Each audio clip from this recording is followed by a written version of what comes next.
I knew I was watching a corporate car crash in slow motion when Jared, the new CMO with teeth so white they could signal ships, took one look at my quarterly insights deck, sniffed and said, "This is PowerPoint fluff. Not wrong, not needs context. Just fluff." Like 20 years of decoding product market fit, supply chain volatility, and trend modeling was on par with one of those dumb live love slides his wife probably pins to the fridge. He said it in front of the entire team. The analytics crew, my team, people who'd skipped vacations to get that cryon tech deck airtight. Jared strolled into the conference room in his too-tight dress shirt, oozing the confidence of a guy who once were most likely to disrupt in some MBA group chat and never let it go. "Don't worry," he said, clapping me on the back like he knew me. "Lead the cryon tech presentation. This thing needs vision." He didn't know that Cryon Tech was our firm's crown jewel, a $30 million behemoth with claws in AI procurement, hardware security, and enough legal red tape to strangle a law firm. He didn't know because he never asked. Also, real quick, if you're one of the 97% listening to this and haven't hit subscribe yet, fix that. Helps our team keep these stories coming, and honestly, it makes watching corporate egos implode feel just a little more worth it. Anyway, back to the implosion. I nodded professionally. I said, "Of course, I'll support however I can." And I meant it kind of because that's what you do when someone's holding the matches over the gasoline pile and calling it innovation. "You watch that deck," Jared sneered at. It was the result of 6 weeks of cross-functional collaboration data modeling from Ashwin in Bangalore, trend overlays from Stacy in Chicago, customer behavior deep dives pulled from our newest ML pipeline. And I distilled it into a story because that's what strategy is. You don't vomit data and hope it impresses. You weave it into meaning. But to Jared, it was cluttered with caveats and too granular. He wanted big arrows, buzzwords, and fake confidence. His words, not mine. "If we look decisive, they'll follow." He strutted out of that room with the deck USB in his pocket, and my entire analytics team staring at me like I'd just been pantsed at a board meeting. Later that day, I got the calendar invite for the Cryon Tech pitch. My role, support visuals only. Translation, make the slides pretty and don't speak unless asked. That stung. Not because of the demotion. I've been in the game long enough to let some things roll off. But because Cryon Tech wasn't just a contract, was my account. I'd shepherded it from its first awkward pilot project to becoming our most reliable stream of revenue. I'd eaten airport tuna sandwiches for Cryon Tech. I'd hand-walked a VP through a GDPR nightmare at 3 a.m. on a Sunday. Jared didn't know that. Jared didn't care. I overheard him later that evening joking with one of the new hires near the coffee station. Sometimes the old guard needs to be put out to pasture, makes room for real innovation. I didn't cry, I didn't rage. I opened the bottom drawer of my filing cabinet, pulled out a notebook with a cracked leather cover, and flipped to a page I hadn't touched in years. The tab read, Miranda CC. What Jared didn't realize, what he couldn't have realized, was that Kaiteen Tech CTO, the one he was so excited to impress, was Miranda Chen. And Miranda was the reason I had a career. She was the first person to teach me that knowing something wasn't enough, you had to communicate it, make it land. She called it strategic translation, and if she smelled nonsense, she'd shut it down harder than a server room fire alarm. So, I pulled out my phone, typed one sentence. Heads up, I wasn't allowed to vet the deck. Expect fluff. I stared at it. Brief, ambiguous enough to keep plausible deniability. Honest enough to mean everything. Then I hit send, and I waited. The email came at 8:07 a.m. the next morning.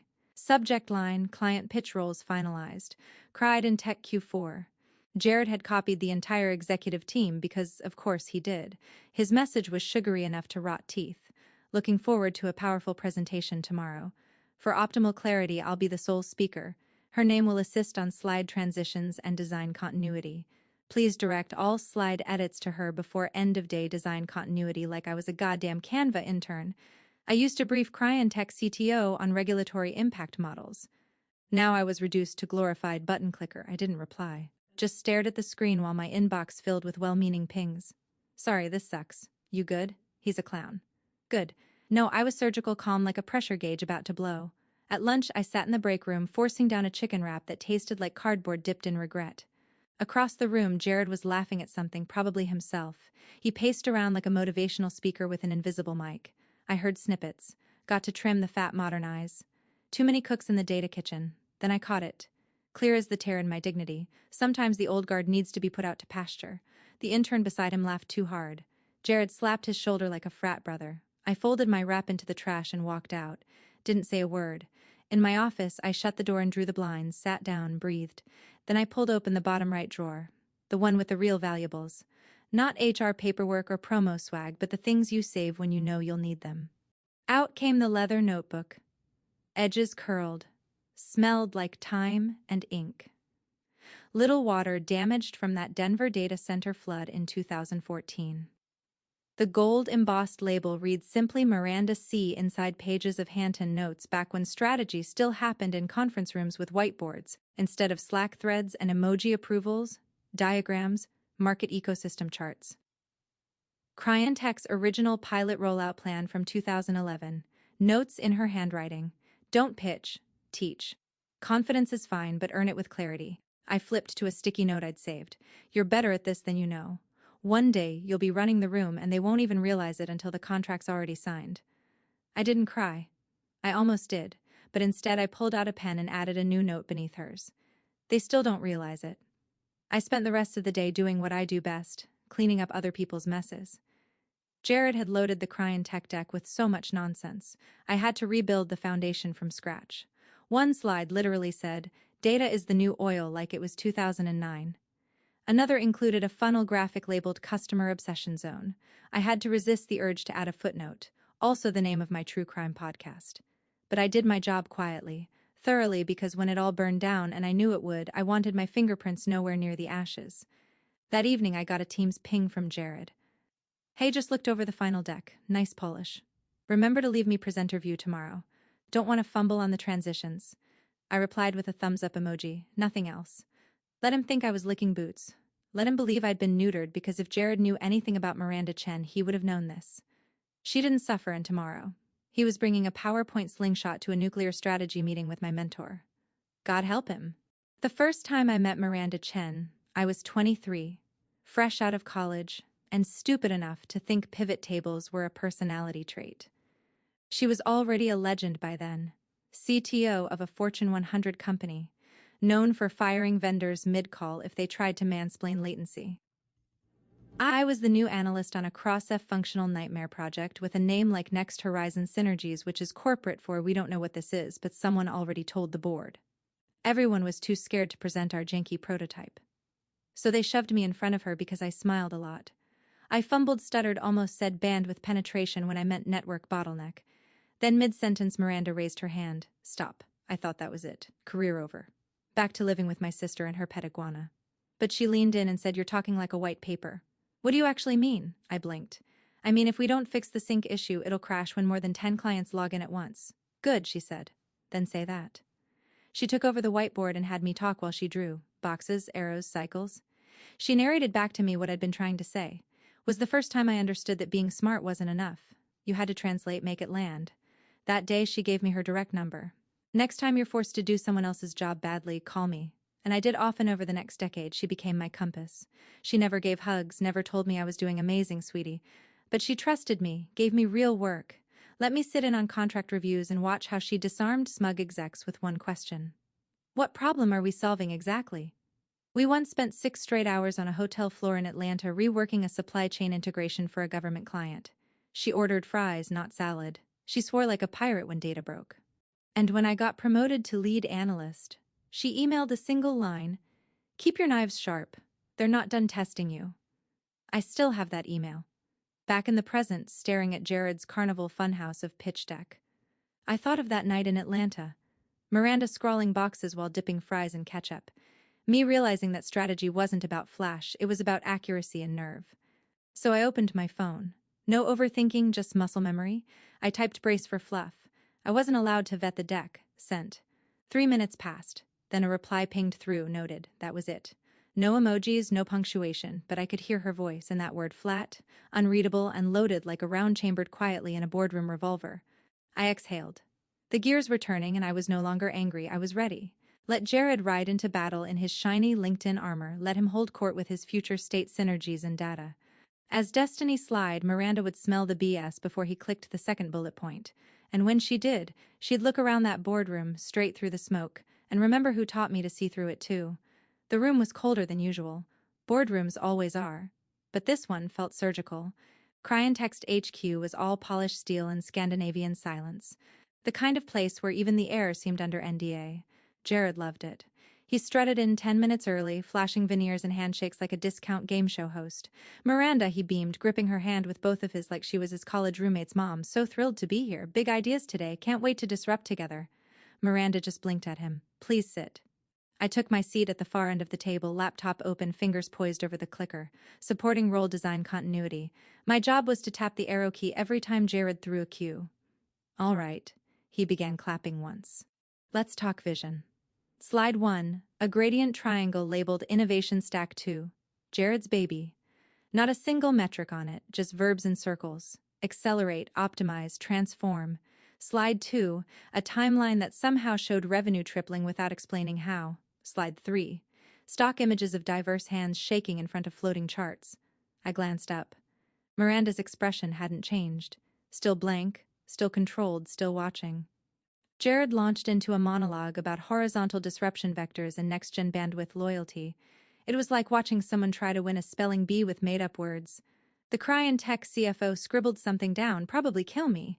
Then he got bold. We believe your current analytics layer is underleveraged. Our internal estimates project a 4 times ROI once we inject our proprietary synergy protocols. I nearly dislocated a rib holding in my snort. Miranda adjusted her glasses. Your projections are based on what data set? Jared beamed. Well, we built an extrapolative model using a blend of sector benchmarks and sentiment index proxies. That was the moment. That was when I saw it. A flicker. The faintest upturn of Miranda's lip, like someone who just caught a child trying to hide a broken vase behind their back. She nodded. Proceed. And he did. He hit slide 19, the 5 pillars of partner synergy. Jared was sweating. His upper lip glistened like a glazed ham under studio lighting. The room had turned quiet in that dangerous way, the way a courtroom does when the witness suddenly starts contradicting themselves. I clicked to the next slide, heart like a metronome in my throat, and that's when my laptop pinged. A message private from Miranda. He's clueless, pulling the $30 million contract. Are you free for lunch tomorrow? I stared at it.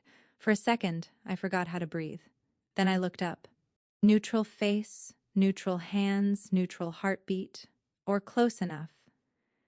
Jared was still talking. Something about aggregated client friction zones. I looked across the table at Miranda. She wasn't even watching him anymore. She was watching me. I tapped the arrow key. Next slide. Jared didn't notice. It was too deep into his own words soup, swimming through nonsense like it was genius. And I sat there in my little corner of the boardroom, silent and still, while vindication bloomed slow and warm like a sunrise behind my ribs. Lunch tomorrow. Oh, I was free. Jared bounded into the elevator like he just secured a billion-dollar acquisition instead of torpedoing a long-standing partnership. Nailed it, he declared to no one in particular, slapping the brushed metal wall like it owed him a high five. Miranda totally vibed with our vision. Did you see how she nodded at the ROI slide? Dead center bullseye, that's what clarity looks like. He looked at me, eyes gleaming with sweat-slicked victory. And you? Solid clicker work. Very fluid. Nice rhythm. I gave him a small smile. Thanks. That was it. Not actually, of course. In my head, I was building a 3-tier cake made of every dumb thing he just said, ready to serve it cold to whoever asked how the meeting really went. But outwardly, blank slate, quiet as snowfall. We passed the executive floor. He caught his reflection in the polished paneling, adjusted his collar, grinned like a quarterback after a touchdown pass. Let's get this baby into post-pitch mode, he said. Will Loop and Brand get legal to fast-track the new terms? Big win, my friend. Big damn win. I nodded. Sure. As the doors opened, peeled off toward my office. He kept walking, already on a call. Hey, we're greenlit. Time to scale this sucker up. I shut the door, sat down, exhaled. 50 minutes later, I got a forwarded email from my friend in procurement at Cryantech. Subject line, Emergency Internal Strategy Review 2 p.m. attached Miranda's calendar invite. Top brass only. I smiled, just a twitch. The kind of grin you allow yourself when the knife hasn't landed yet, but the glint has everyone turning their heads. No message, no reply needed. This was the moment after the trigger's been pulled before the shot echoes. The air still, the blood not yet spilled. I closed the notebook labeled Miranda C. and slid it back in the drawer. The next 48 hours would be surgical. Miranda was no wrecking ball. She was a precision-guided missile. She wouldn't storm in, flip tables, and announce a breakup like some LinkedIn drama queen. No, she'd gather her data, call her people, run the models again, and build a perfect case against us. Bulletproof, rational, inevitable. And the best part, Jared wouldn't see it coming. He'd still be high off his own pitch fumes, calling it a slam dunk on Slack, reposting his own slides on LinkedIn with captions like "When strategy meets synergy, light fire," and hashtags nobody respects. I spent the afternoon writing up some documentation, polishing off my quarter-in metrics and exporting the clean version of our predictive engagement model. The one Jared insisted was too complicated to explain. By the time I left, the building was dim and humming. Jared was still in his office, laughing into his AirPods, pacing like a man waiting for someone to tell him how brilliant he is. He'd wake up tomorrow thinking he was a king. He'd walk into that strategy review like it was a coronation. And Miranda, she'd be sharpening her blade. The restaurant was the kind of place where the waiters wore suits better tailored than most CFOs, and the bread came with its own biography. Soft jazz played somewhere behind a wall of greenery. Everything smelled like lemon oil, ambition, and freshly signed NDAs. Miranda was already there, sitting in a sunlit booth by the window, swirling a glass of something French and expensive. She didn't wave. She didn't smile. She just tilted her chin slightly, the Miranda equivalent of a bear hug. I slid into the seat across from her and barely got my coat off before she said, "You're wasted where you are." "Good afternoon to you too," I replied, cracking a smile. She sipped her wine. "He actually said synergy protocols out loud like he thinks that's a thing. You know what I heard during that pitch?" "What?" "Nothing. That was the problem." She set her glass down. "I heard nothing. No strategy, no awareness, no respect for the client's intelligence. It was like being sold a new religion by a man who didn't believe in gods." The waiter came. She ordered steak. Rare. I followed her lead. She pulled out a sleek black folder and laid it flat between us. "We're rebuilding," she said, top to bottom. Our digital architecture's bloated, our roadmap's fuzzy. I need someone who can translate complexity into clarity and who knows where the bodies are buried. I opened the folder inside an org chart, an implementation timeline, and a contract. It had my name on it. Triple my current salary, executive title, direct report to Miranda. No sales pitch, no begging, just precision. I blinked. "You already wrote the contract?" She nodded. "I assumed you'd say yes, and if I didn't, then I'd be questioning your intelligence." I laughed genuinely. God, I missed that. Not just the sharpness, but the respect. Way she treated knowledge like currency instead of decoration. I closed the folder. "This is big," she leaned back. "Bigger if you don't come alone." That pulled me up short. I raised an eyebrow. "I've seen your team's output," she said, "and I've seen what Jared did to it. The good ones will follow you. You trained them. You protected them. Hell, I bet you still bring them snacks when they work late." "Sometimes it's burritos," I said. Deadpan. "I like burritos," she said. "But I love loyalty. I want your brain, but I also want your gravitational pull. Poach who you need, just keep it quiet." I took another sip of wine, swirled once the way I'd seen her do. "Give me a week," she smiled then. "A real one, small, deadly. We didn't toast. We didn't shake hands. We just sat there. Two women who'd survived the corporate trenches, quietly planning a coup over filet mignon and structured ambition. Outside, the sun cut hard shadows through the glass. Inside, I began writing names in my head. People who deserved better. People who were tired of being told their fluency in data was too granular. People who knew how to make complexity sing. Miranda took out her phone, typed something, and slid it toward me. It was a Slack message Jared had posted not 30 minutes ago. "Crichton Tech is eating out of our hand. Next stop Q1 expansion, baby, synergized AFM." I snorted. "He's not going to know what hit him." "No," Miranda said, reclaiming her phone, "but he'll feel it, and by then he'll already be irrelevant." I folded the contract, tucked it into my bag, and finished my wine. It tasted like leverage. I submitted my resignation on a Wednesday morning at 7:12 a.m. No drama, no tear farewells, just a plain email with a subject line that read, "Formal notice, resignation effective immediately." The body was 6 sentences long. I thanked them for the opportunity. I noted my appreciation for the team. I listed no reason. I offered no forwarding address. I didn't CC Jared. I walked into the office 50 minutes later like it was any other day. Smiled at the receptionist, tapped my badge, dropped my laptop badge. A neatly labeled USB stick on HR's desk.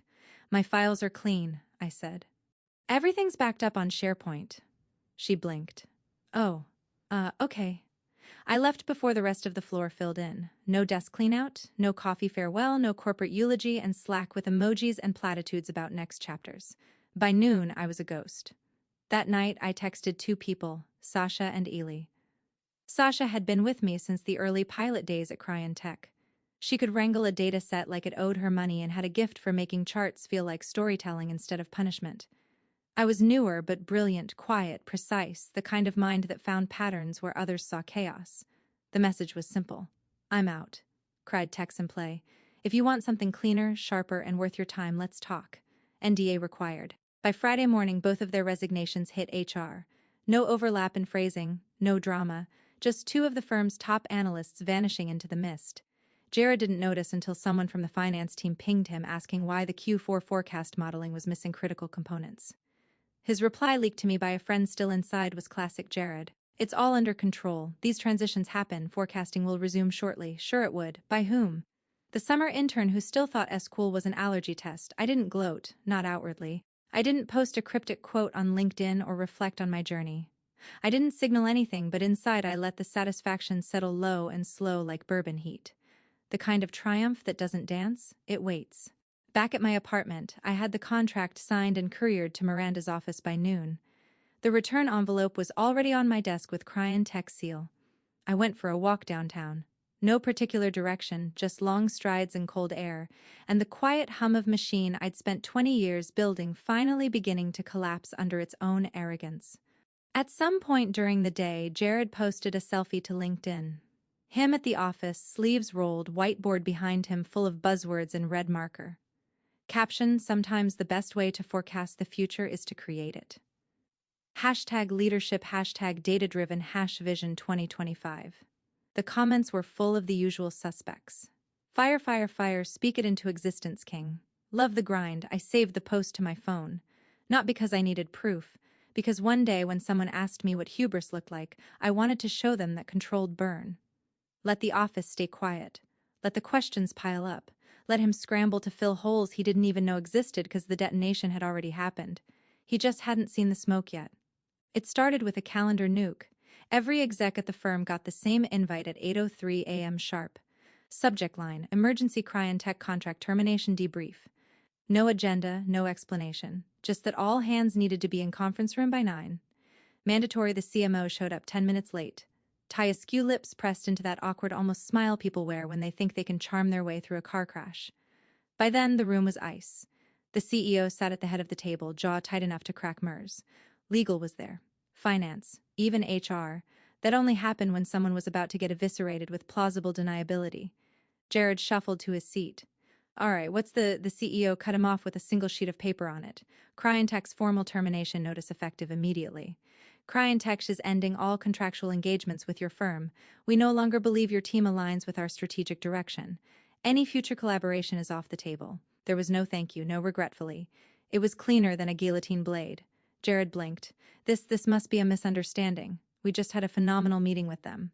The same meeting where you pitched ROI from an extrapolative model built on sentiment indexes and LinkedIn polls. The CFO snapped. Someone at the table snorted. Jared's eyes darted to the corner. "I followed the numbers," he began. "What numbers?" the CEO growled. "We've lost $30 million. That account was half our Q1 growth projection. They didn't even ask to renegotiate. They cut us off like we were a phishing scam." Jared tried to speak. His voice cracked. They must have misinterpreted. I had full confidence in our deck. The CEO turned to the legal team. "Were we notified before the termination?" "No," said a woman with the posture of a firing squad. "The letter came directly from Miranda Chen's office. No room for negotiation." The room went still again. Then the CEO said, "You've got 5 minutes. Explain how this happened." Jared looked down at his laptop like it might whisper him an answer. Clicked. Open folders, more clicking, then a ping, Slack, a new message from someone who no longer worked there. "Read this first." He clicked it. It was a PDF, my original report, the one he called PowerPoint Fluff. Timestamped, annotated, the real projections, risk flags, contractual vulnerabilities, strategic pivots tailored to Cryon Tech's roadmap. It had everything. It also had his initials and track comments, rejecting half the suggestions. One note he left on slide 12, too nuanced, needs more punch. Another, this section's too academic, trim for impact. And then my final comment at the bottom, proceeding with your version as requested, attaching original here for your records. He stared at it for 5 full seconds before realizing every eye in the room was watching him read it. The CEO stood. "So let me get this straight," he said slowly. You ignored our lead strategist. You removed her from the pitch. You rewrote her material into LinkedIn bait. And now we've lost our biggest client. Jared opened his mouth, closed it, tried again. Nothing. There was no defense. Just the hum of a laptop fan, the rustle of someone scribbling on a legal pad. Finally, the CEO said, "Leave the room, but leave the room." Jared rose, paler than paper, sweating through silk. He grabbed his laptop, but no one looked at him. And as he shuffled out, I hope he wondered how it all crumbled so fast. The truth, it didn't. It crumbled slow. It started the moment he dismissed what he didn't understand. And by the time the implosion came, I wasn't even there to see it because the avalanche doesn't need the mountain to watch it fall. They never held a goodbye party. No email blast, no 8 charmin-dated cupcake drop, no moving on to new adventures post with awkward group photos and fake warmth. One Monday morning, Jared's name disappeared from the org chart. By noon, someone in finance leaked that he'd been transitioned out for strategic misalignment. And just like that, the man who once called himself the future of the brand became a ghost. The board never mentioned him again, not once, not even in code. It was as if the CMO role had always been vacant. But the internet remembered because somehow, and I truly have no idea how scouts honor his Cryon Tech pitch deck, leaked onto a business-to-business satire blog, the one that ranks bad corporate jargon like baseball stats.